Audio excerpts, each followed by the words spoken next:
Riwayat Ibnu Abbas. Satu hari kan Umar yudkhiluni ma asyakhibad. Satu hari Umar bawa aku, kata Ibnu Abbas, dalam satu perhimpunan tuk-tuk Syekh Badar. Sahabat-sahabat Nabi yang menyertai peperangan Badar ni orang besar, orang yang mempunyai kelebihan istimewa.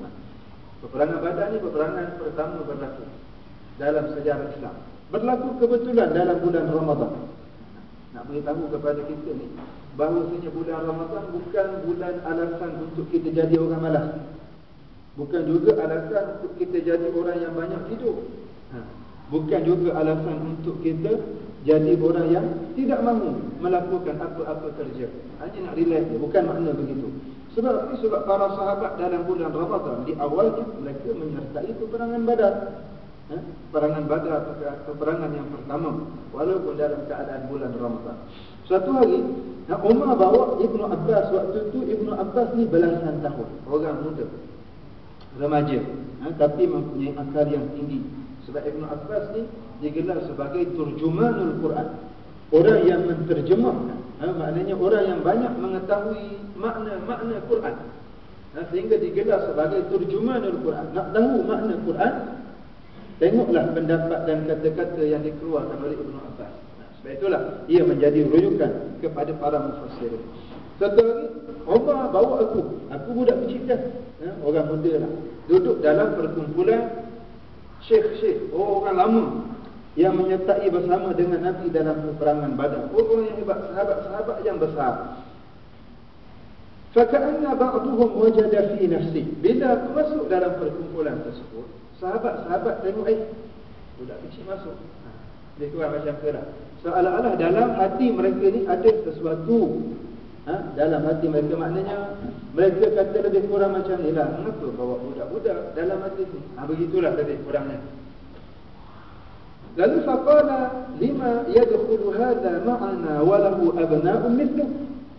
Sebahagian mereka kata kepada Umar, wahai Umar, mengapa bawa budak ni bersama dengan kita dalam harapan?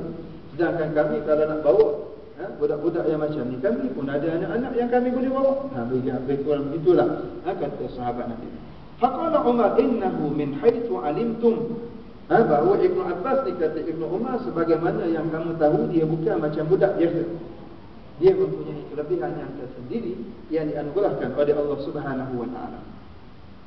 Fada'ani dhata yawmin fa'adkhalani ma'ahum fama ra'aitu annahu da'ani yawma idzin illa liyuriyahu.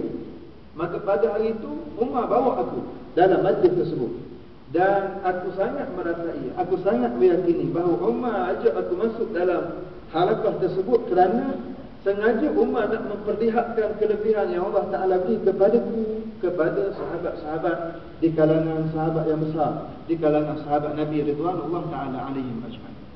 Faqal, lalu dalam majlis tersebut, bila duduk masing-masing, Umar pun keluarkan satu persoalan dia. Kalau kita nak macam usrah lah, kita ni kena ada usrah juga.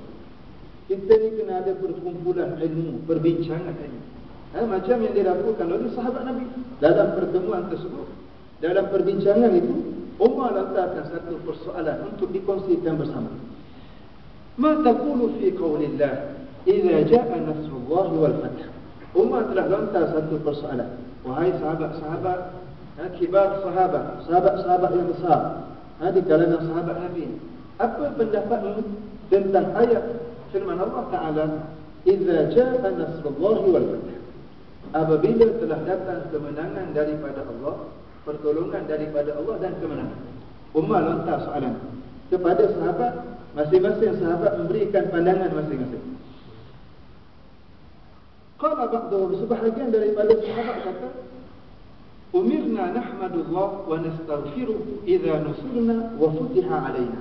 Sebahagian ulama sahabat kata, Allah Ta'ala perintah kepada kita, bila kita dah diberikan pertolongan dan kemenangan oleh Allah, kita diminta supaya memperbanyakkan istighfar dan zikir kepada Allah. Dan itulah makna sebenarnya.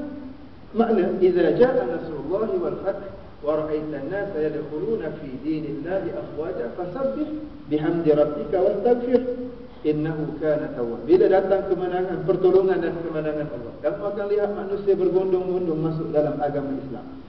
Dan maka pada waktu itu bertasbihlah kamu kepada Allah banyak-banyak dan beristighfarlah kepadanya. Allah Ta'ala itu Maha penerima taubat. Itu makna yang zahir. Kan, makna yang zahir. Dan itulah pendapat yang diberikan oleh sebahagian besar di kalangan sahabat yang ada dalam halaqah tersebut. Kuasa kata ba'dhum, sebahagian daripada sahabat yang lain tak mengeluarkan apa-apa pendapat. Senyap.